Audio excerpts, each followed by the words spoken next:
All right, so we have quite a lot of stuff to still get through, but I want to make it a bit more exciting than just doing slides for the last hour. Does anybody have a hard stop at 4? Just so I know. We won't go over too much, but I don't want you guys getting stuck on the Mopac.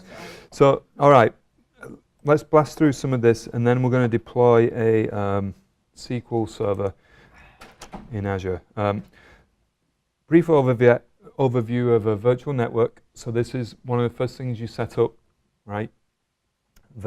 Creating a virtual network establishes a private network within your Azure environment so that your virtual machines can securely communicate with everybody, with each other rather. You can connect your on-premise computers to your virtual network by virtual network gateway. That's this guy at the bottom.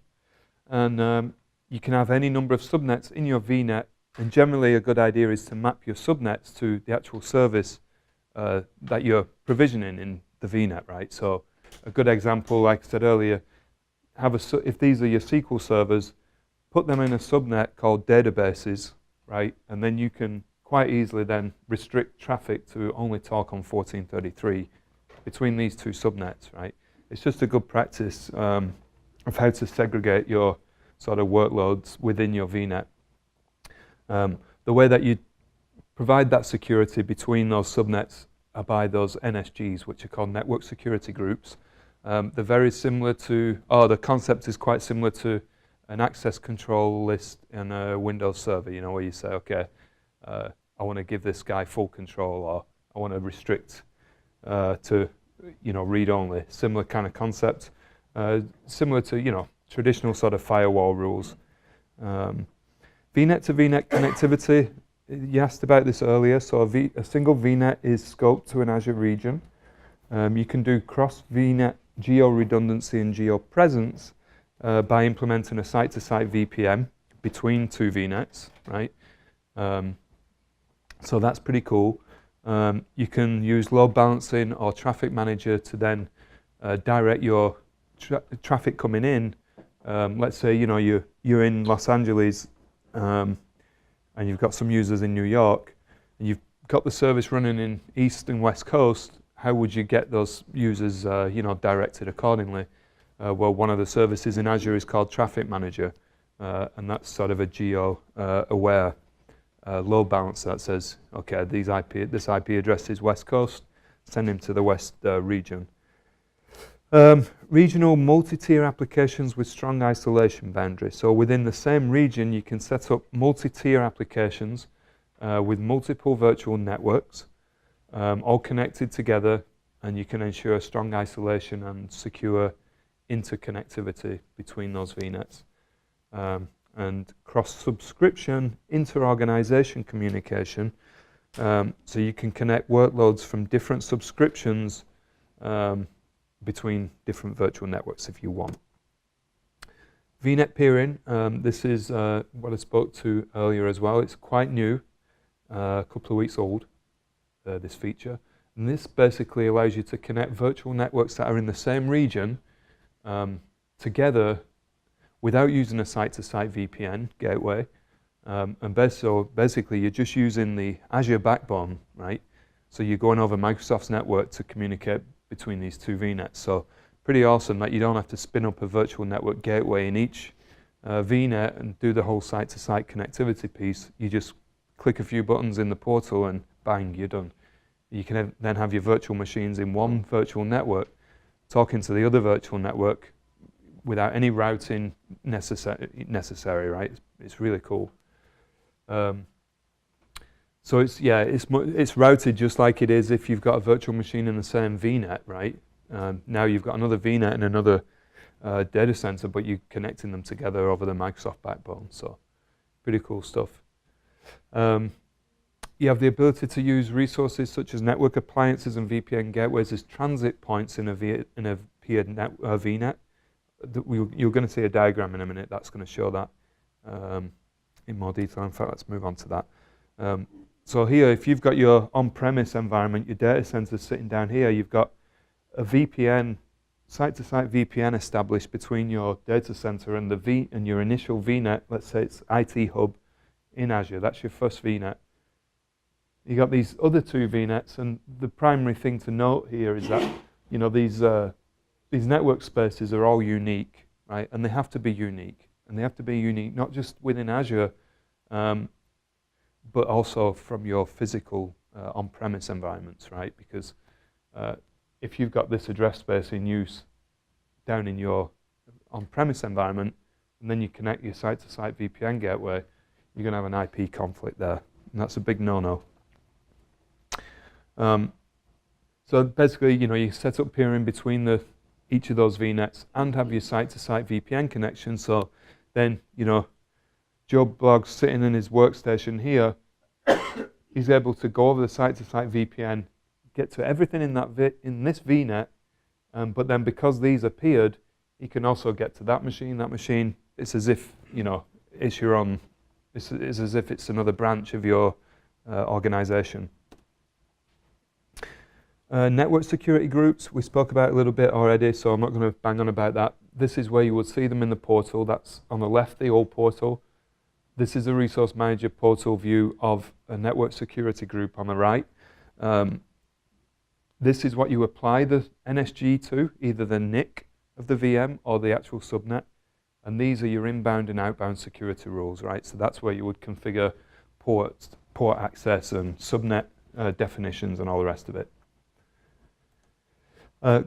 Real quick, about 2 weeks ago, or whenever Ignite was, Microsoft announced that they'd done they introduced these FPGAs, which are basically hardware chips, right? I don't know, you heard of this? So these are chips that they started experimenting with these when they were looking at how they could improve the performance of the search engine, Bing, right? So there was this, they spun up this project it was actually called Catapult, nothing to do with Catapult Systems, but Project Catapult was looking into how they could increase the performance of Bing. FPGAs, from that research, they then went on to apply these to their SDN, the software defined network.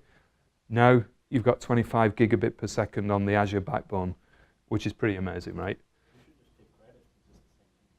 Right. And in addition, you get a reduction in latency of up to 10%. So I think that's the fastest public cloud infrastructure, to my knowledge. And when you combine it with these ridiculous CPU and GPU nodes that are available, you link all that together, and I mean, you've got a pretty amazing supercomputer on your hands. Right. Connectivity options.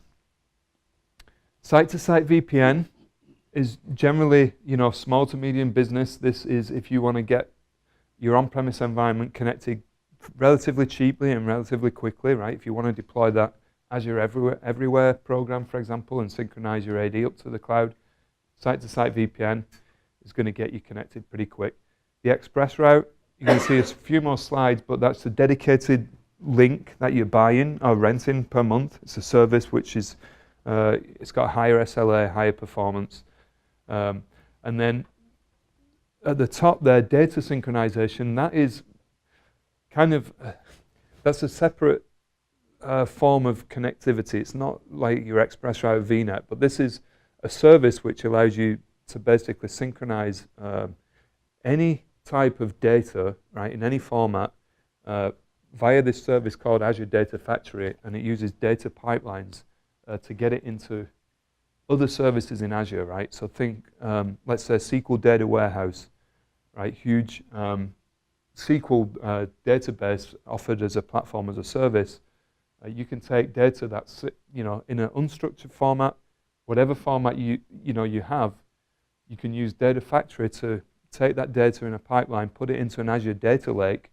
Again, totally unstructured data, and then use sort of SQL data warehousing, Power BI, Cortana Analytics Suite to do some, sort of data processing upon it. But the Data Factory is the sort of the connection that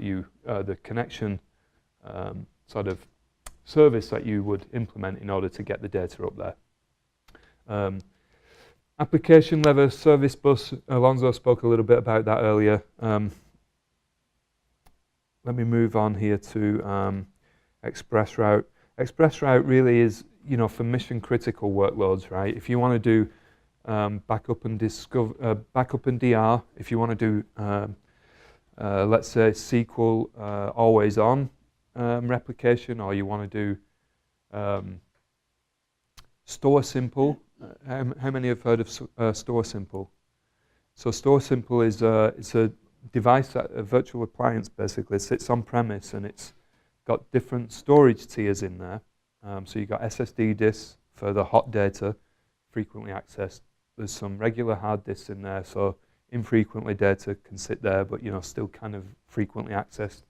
And any cold data that's not accessed for X amount of time, depending on whatever policies you set up, gets offloaded from the Store Simple device on premise into your Azure Blob Store, right?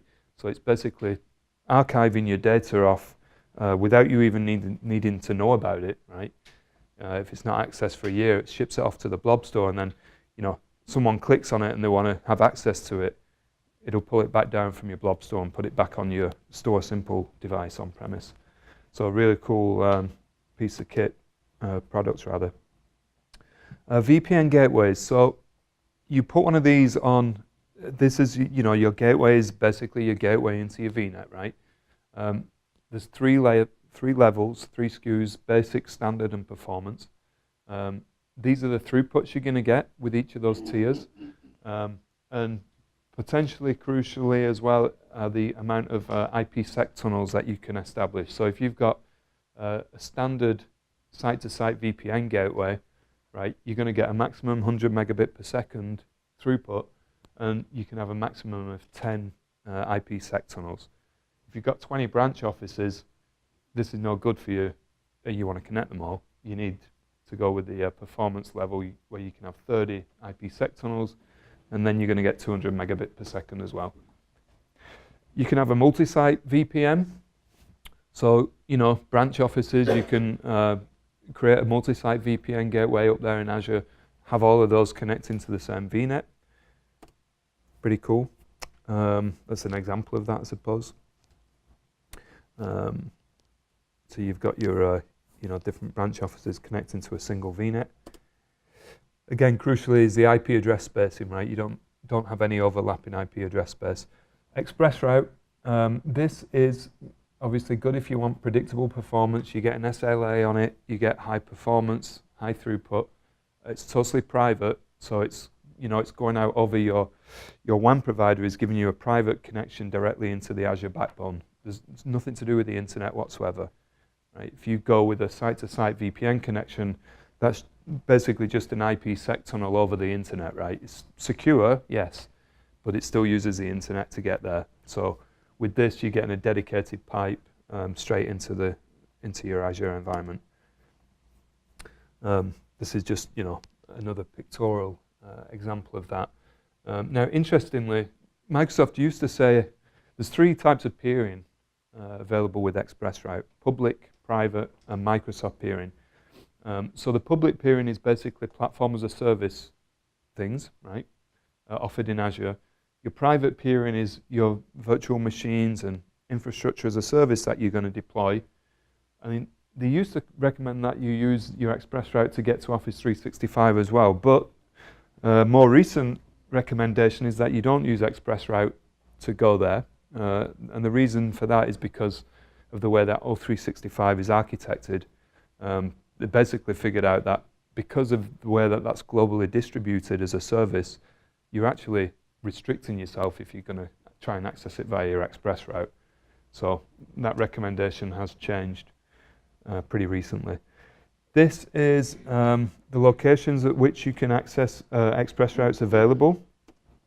Once you're connected to any of these, right, if you ExpressRoute into Chicago, let's say, you're on the Microsoft backbone from that point, right? You can traverse internally then using the VNet peering I spoke about, or the VNet to VNet connectivity. Basically, these are the use cases for it. So Yes, sir. you can't go to Google on this. You you can only operate within yourself. You can leverage your Microsoft backbone only between your own instances or your own images. You can. You can't go to like channel 9, Microsoft MSN channel 9. I mean, can you go to something? From. Can you go to other people's Express networks? Well, your Express network is so it's private to you. So you can't go to another customer's Express route.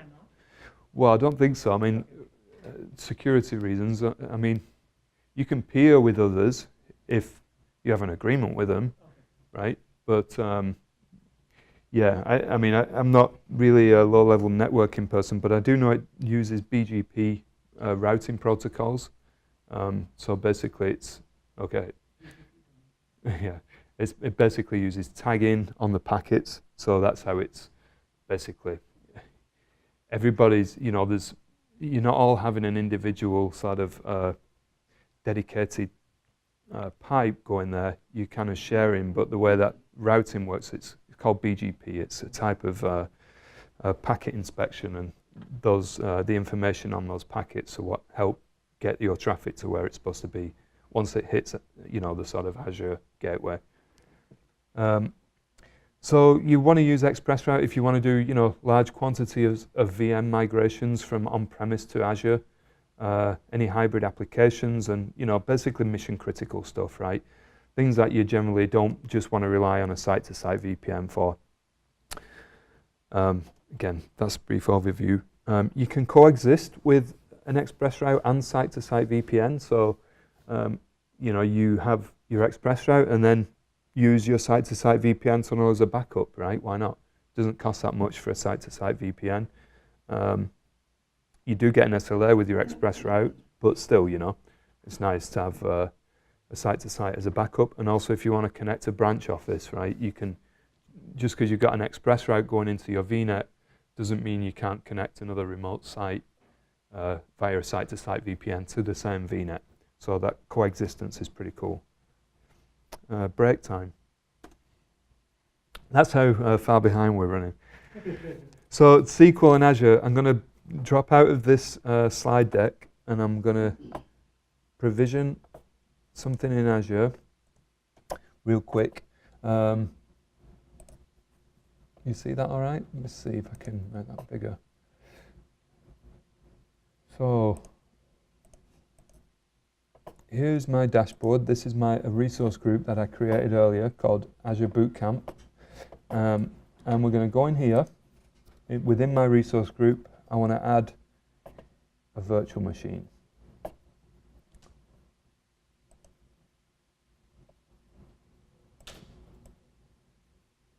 Being a little bit slow.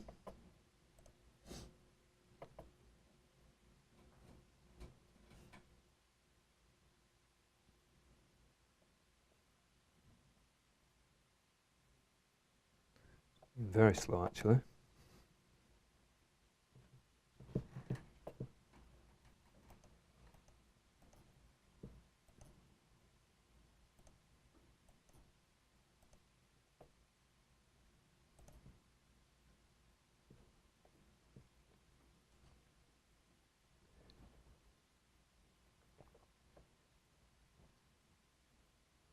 Right.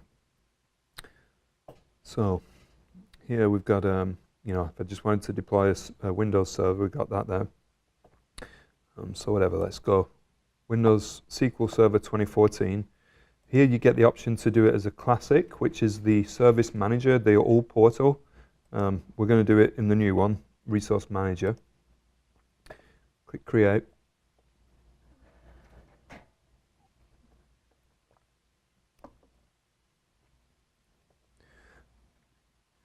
And I am on our Wi-Fi here, which is probably not the fastest, especially if we're broadcasting out at the same time.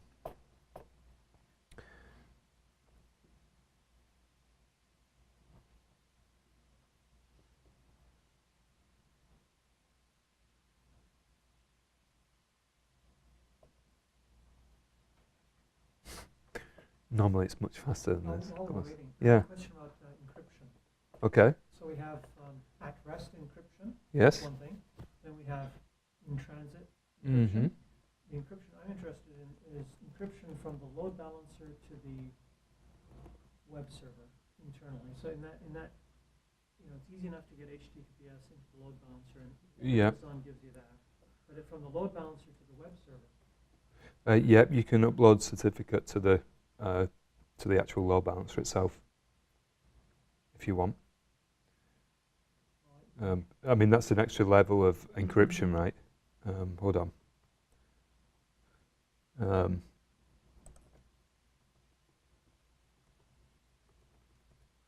So this is all pretty basic stuff here, right? Username, password, subscription. I want to use an existing resource group. We're going to put it in the bootcamp, and the location you can see here. You got all these different ones. Obviously, we want South Central US. Choose a size. Now, this is a virtual machine, right? This is not platform. So SQL comes in running on an IaaS machine, but it also comes as a platform as a service offering, to where you don't need to manage your operating system, right? I'm going to show you both. But for the purpose of this, here you can see the different sizes of machines available. DS1 V2 there, 1 core, 3.5 gig. It's $47.62 a month, right? Let's go with this one because it's going to provision it faster if I do 2 cores and 7 gig.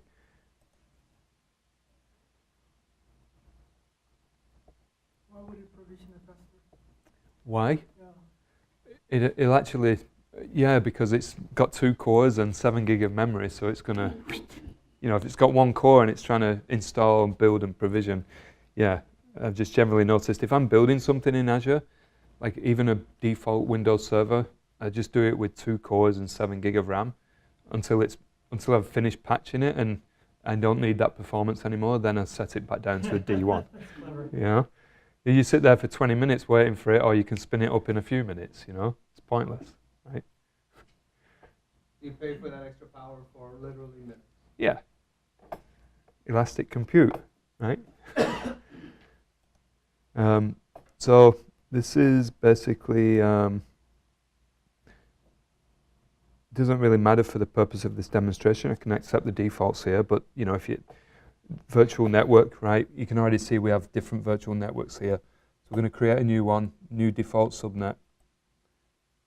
We can give it a public IP so I can get to it without doing any site-to-site VPN.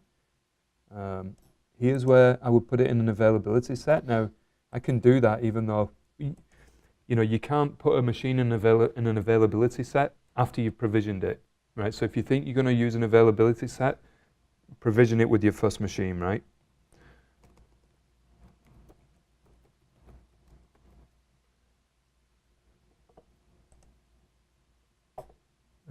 Monitoring enabled. We're not going to put diagnostics on right now, but you could if you're having, operating system issues. Connectivity. So you can say, I only want it to talk within itself. Private, so that's everything within the VNet or anything that's connected to your VNet. So your on-premise environment, for example, or you can make it public over the internet. 1433, usual stuff here. Automated patching. Well, you could say, no, we don't want that on.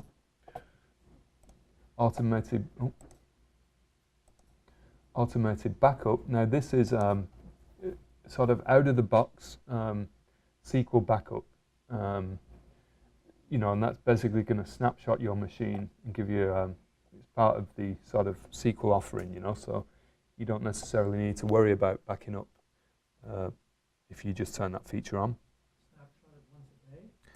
Or replicated constantly? For this one, well, see, I wouldn't use this for SQL. I don't know the frequency, but it's basically, I don't know how often the automated snapshots are taken actually, but we're going to get to the options for backing up this stuff. There's so many options. So it runs a final validation passed, and then we get to deployment. So it's 3:35.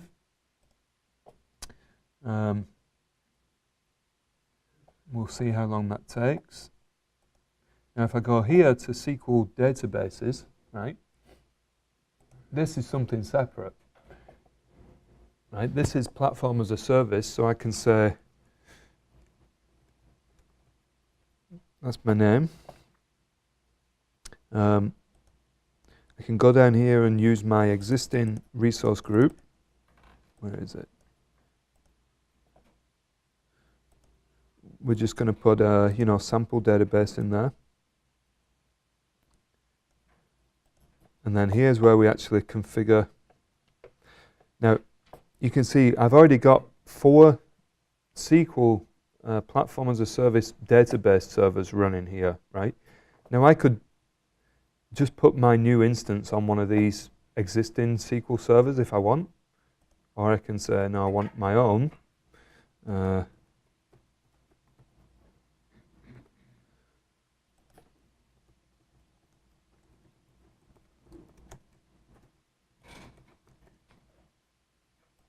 I want the latest V12 SQL Server, and I want to allow Azure services to access the server. All right, so that's basically your firewall settings from within Azure. Want to use SQL Elastic Pool? Well, we don't right now, but Elastic Pool is pretty cool because you can create one Elastic Pool and say, I want to deploy a bunch of databases to my pool, and they can all share the resources assigned to the pool, but they can't sort of go past, I don't know, $200 usage per month, right? So if you've got one database that he needs to have, X amount of DTUs for a couple of hours here and there, well, he's got access to everything that you've assigned to the pool, and the other databases might not need to use anything at that time, right? So it's a way of sort of giving infrequent access to resources to a bunch of databases, right, within sort of a controlled cost model. So it's pretty cool. We're not going to do it for this, obviously, but pricing tier. So this is where I would choose my level of performance. And again, this is Azure SQL, right? Platform as a service. So this is not specifying a particular virtual machine. This is, these are sort of pre-calculated sort of levels of performance. If we go right down to the bottom, we can have a basic 5 database transaction units. So that's sort of a DTU is a sort of an allocated size. It's based on compute, RAM, and IOPS, right? There is some correlation between CPU and memory.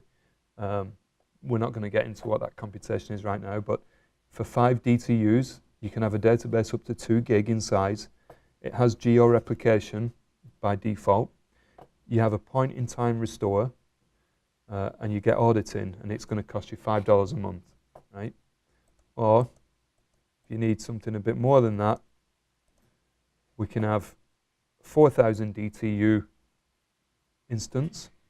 Your database can be up to 1 terabyte in size. Again, you get the geo-replication, point-in-time restore, and that's going to run you 16 grand a month. So I'm not going to select that one, even for a few minutes. But I will do this one.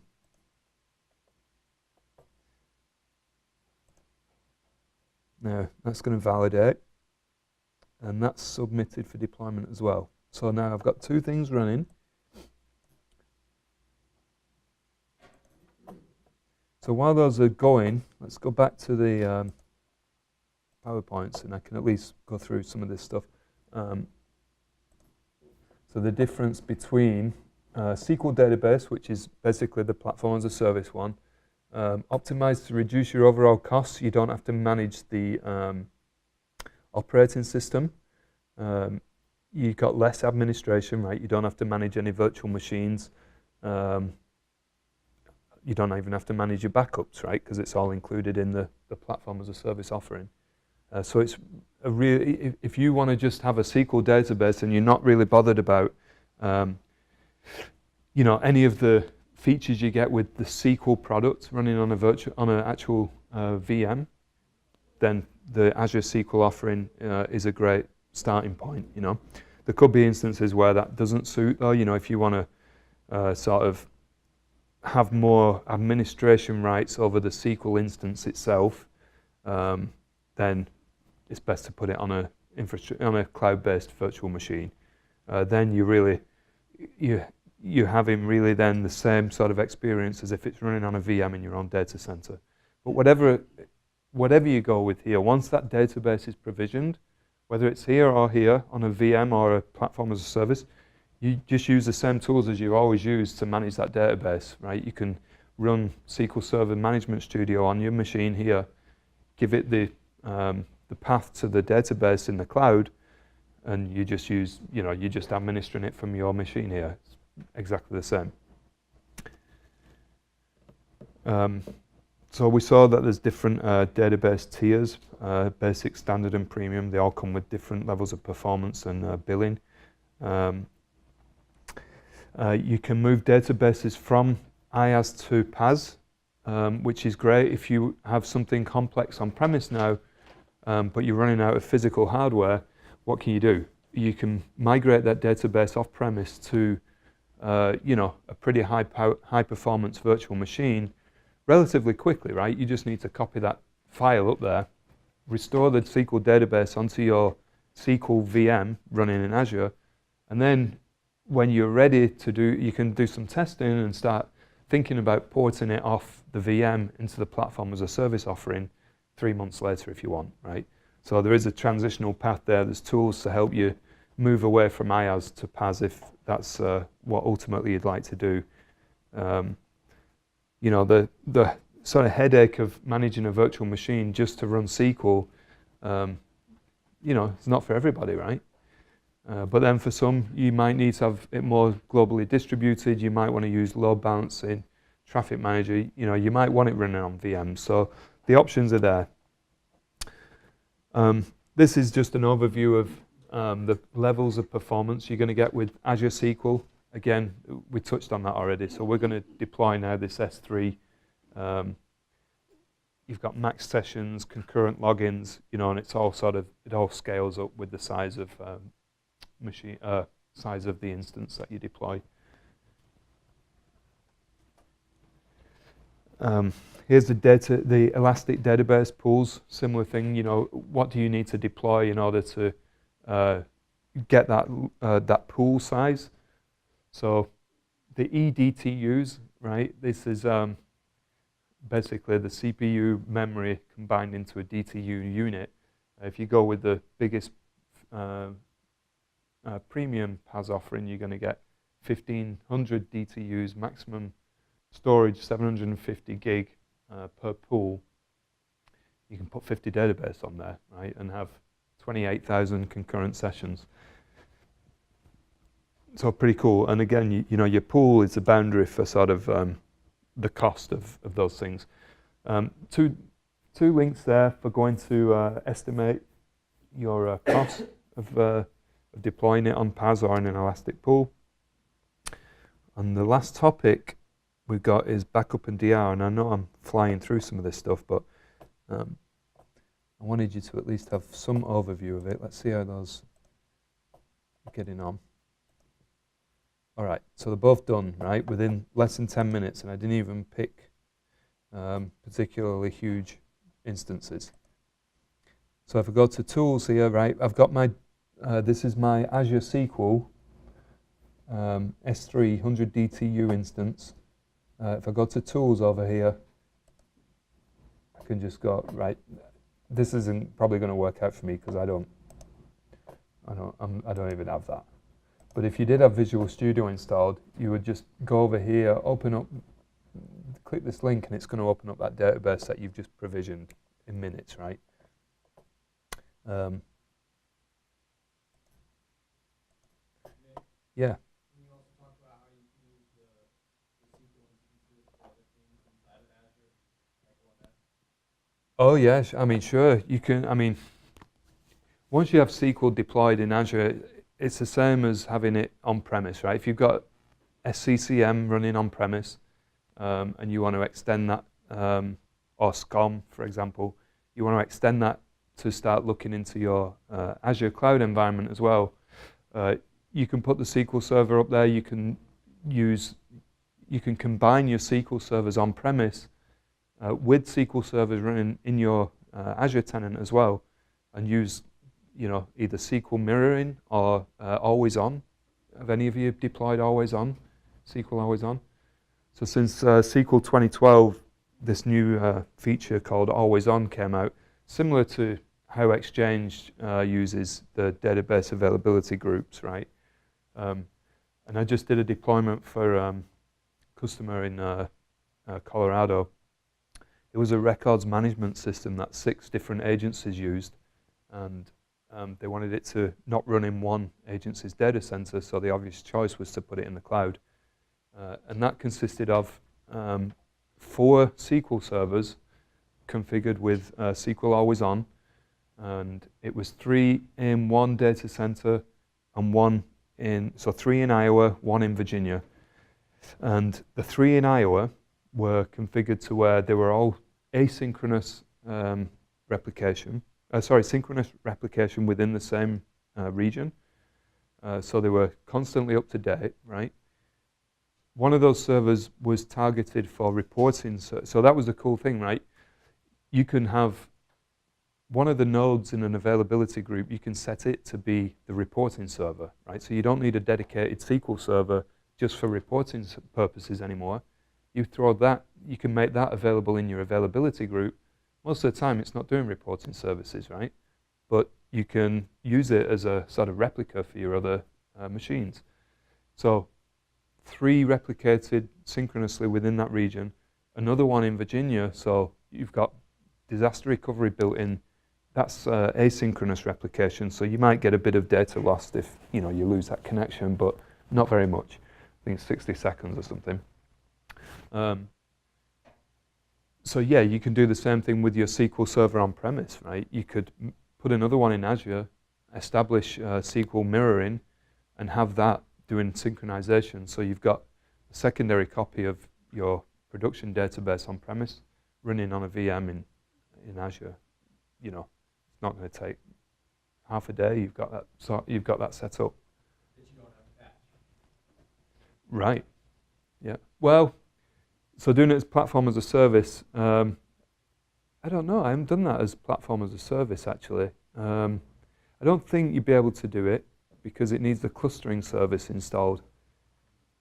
So when I did it, it was virtual machines. Plus, there were some other constraints as to why the application wasn't ready to go to a SQL PaaS offering either. But you establish your clustering between your virtual machines. That's a Windows service that sort of enables SQL always on to work, right? But it's built on clustering technology. Yeah. Just curious, if Oracle was available as platform as a service, or would you need a VM? I think it provisions a VM. Okay. I don't know for sure, but I'm pretty sure it provisions a VM. But it is available. Microsoft just don't talk about it very much.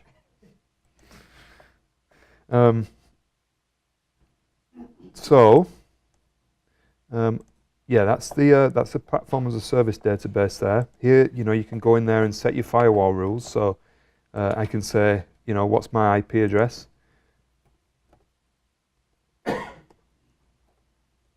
Oops. Right, I can take my IP address from here, add it to there, and say, okay, I don't want anything except my IP address to be able to talk to this SQL database, right? So that's where you would add your client IP. Save that. And pretty cool. So you don't even need to bother with your sort of network security, right? It's all right there at your fingertips.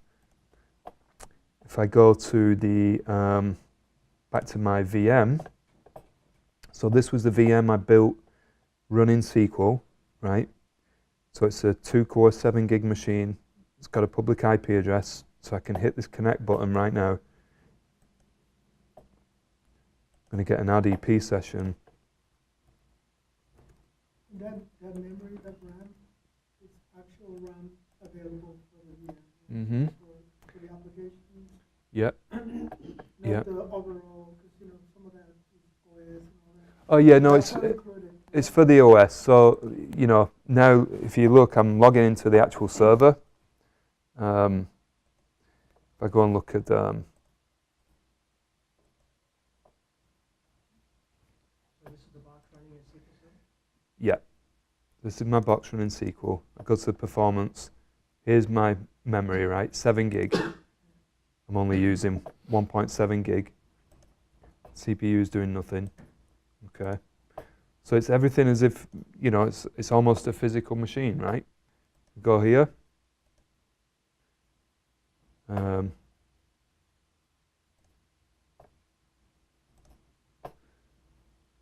can go and, you know, adjust all of this stuff.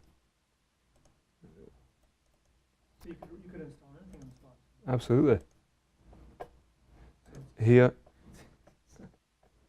is where I would go in and, you know, if I got the cluster service installed and it was all ready, I would just tick this box and say enable always on availability groups. There's actually quite a bit of complexity to getting the always on availability group set up, but nothing that's too complex, right, if you know what you're doing. And then we've got, here was the, where is the management studio? There we go.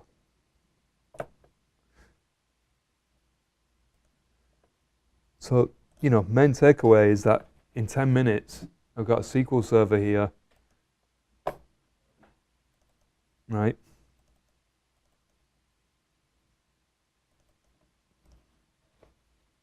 I mean, yeah, I'm not going to import a database because we don't have time. But yeah, pretty impressive, right? To say that you can spin up a SQL machine. This included in that price is a SQL license. And for all intents and purposes, you've got a fully functional Windows 2012 R2 machine running SQL. If I wanted to give it some more storage, right, I just say attach new disk, SQL data 01. Oops.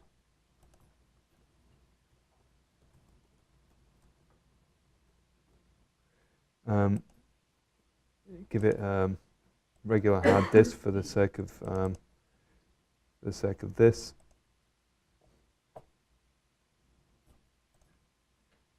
Going to put it in that storage account.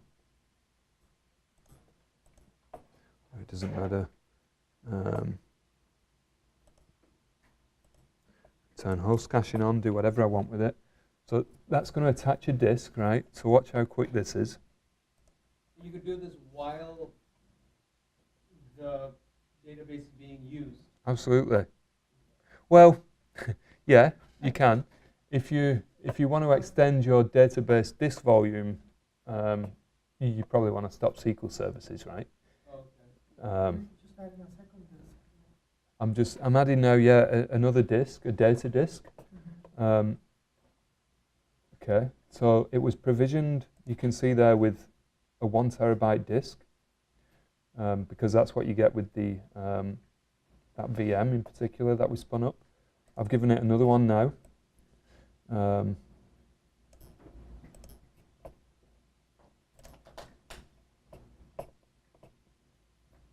So there, if I wanted to change the size, I could just do that, you know, on the fly.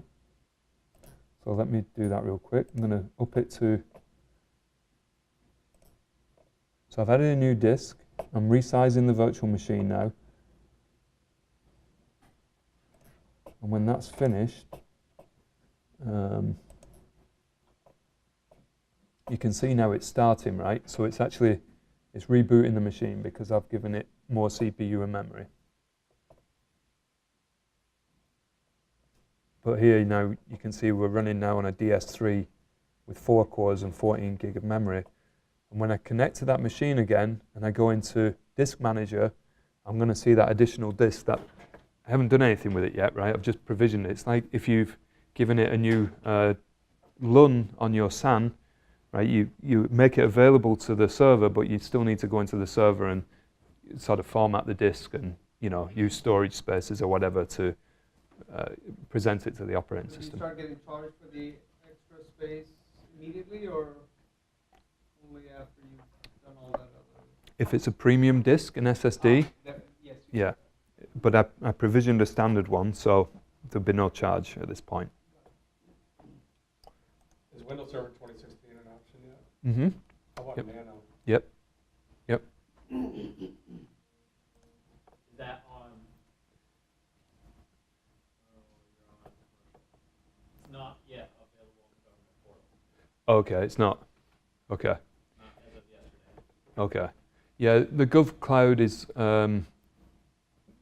typically behind because of the compliancy steps that everything needs to go through, sort of a approval and all this additional processing, right, to get the rubber stamp on the certification. But But they do have this new portal now. yeah, there's more stuff coming all the time. It's just every month there's something becoming more and more available. So, so he resized. I think I hit connect a bit too soon.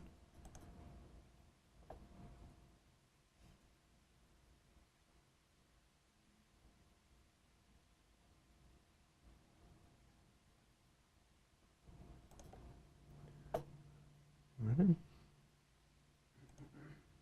There we go.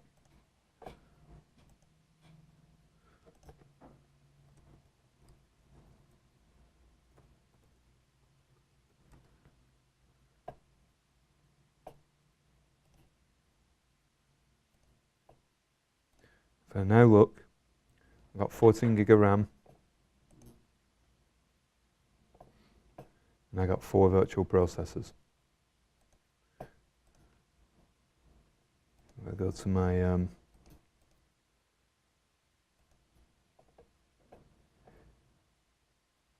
fact, I can go look here. I'll just show you the traditional way, disk manager. So he sees that I've got an additional disk, needs to initialize it,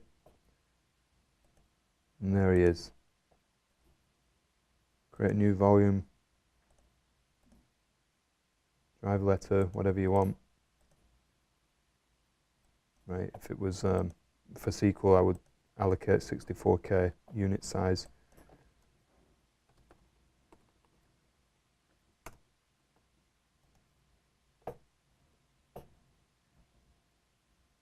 And there you go. Now,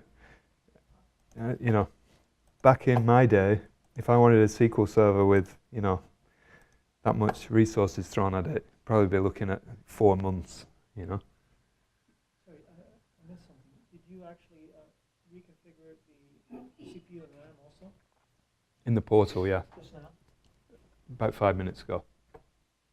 So it took 10, 15 minutes to build the original one, and then you upgraded it very quickly? Yeah. By rebooting, basically. That you took the image and rebooted to a bigger machine.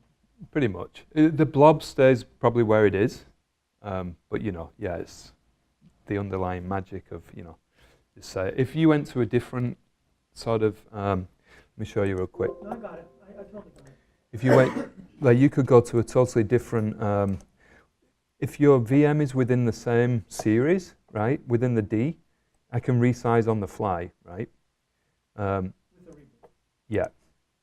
But I think if I wanted to go to, an F series, I know, you can do that too now. I probably didn't want to do that, but Not the big one. cost $1,000 a second. What size did yours?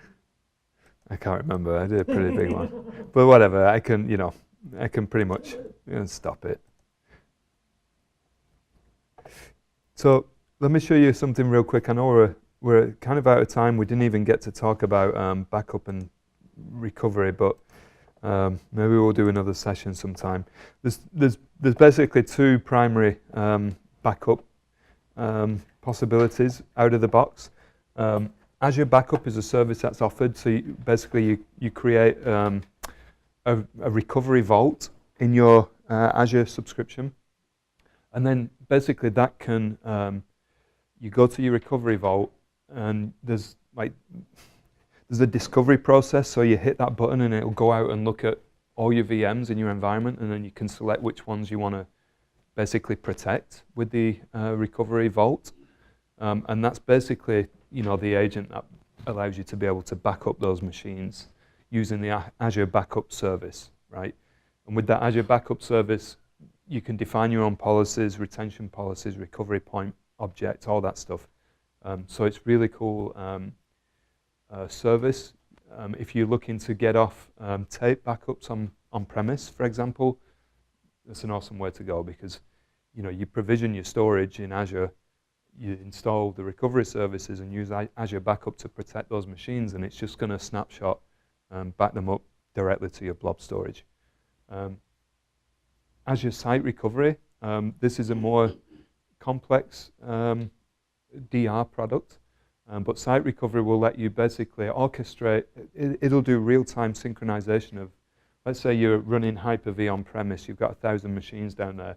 You can use Site Recovery to basically snapshot those VMs to your Azure Site Recovery Vault, and it will basically keep them synchronized. If you lose that data center, right, it will automatically provision machines and get them up and running based on whatever metrics you configured at the start, right? So it will synchronize the content of the virtual machine up there, and if you need to invoke DR, you can just say, okay, I need these machines running in Azure immediately, or even it will do it automatically if you want. So you've got automated sort of disaster recovery. Yeah. So in that case, would you be paying some fee until the disaster recovery kicks in? Not for the VMs, because the VMs only get spun up if the disaster recovery is invoked. And this only works if you're using Hyper-V on site, not VMware as well, ESX. Oracle. I don't talk about Oracle. If it's a VM, it'll work, basically. So yeah, it's pretty cool, So there's a cost with Azure Site Recovery as a product. It's been around for a while, even before Azure. So you can use Azure Site Recovery.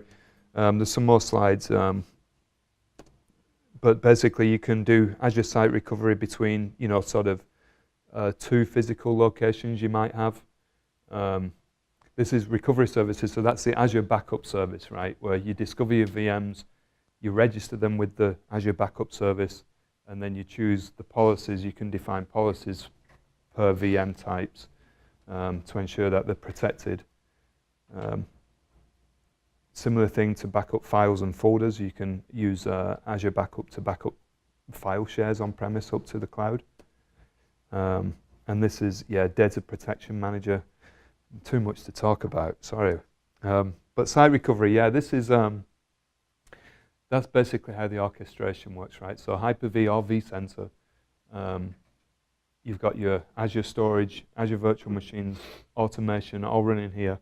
Traffic Manager, that's sort of where the magic happens, right? If you lose your on-premise site and you invoke this disaster recovery site, well, how do your clients know about it? Traffic Manager is a service that would sort of basically tell that your site's offline, and it would stop sending traffic there and it would send it to Azure instead. So yeah, all pretty cool stuff. And relatively straightforward to set up if you know what you're doing.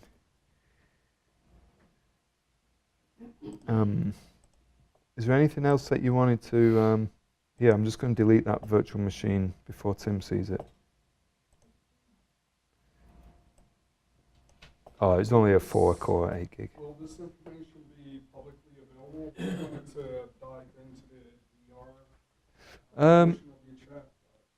I don't know. I know it's being recorded. I don't know what happens after this. So we will send you a copy or a link to this recording once it's all edited and everything.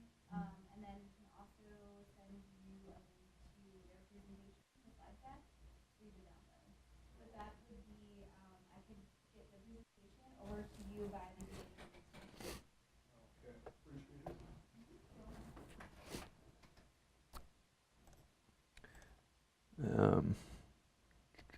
That's deleting.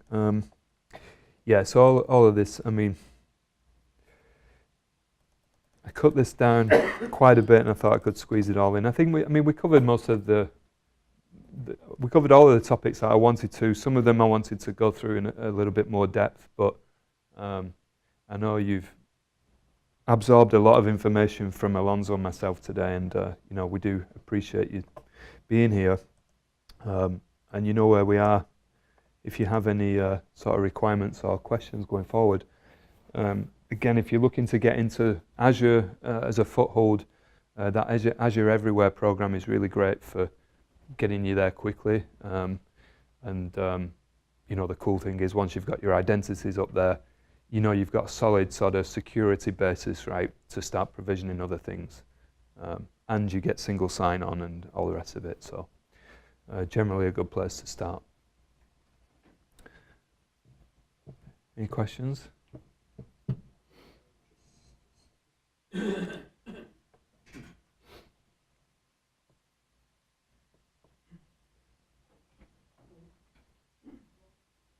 So yeah, there are some you know, sort of planning vouchers that Microsoft offer for some of this stuff, especially Azure Everywhere. I won't go into the details of that right now, but there is some funding available for these programs. So if you're interested after today, drop me a note, get in touch via Virginia, however, and we can certainly help you out with that.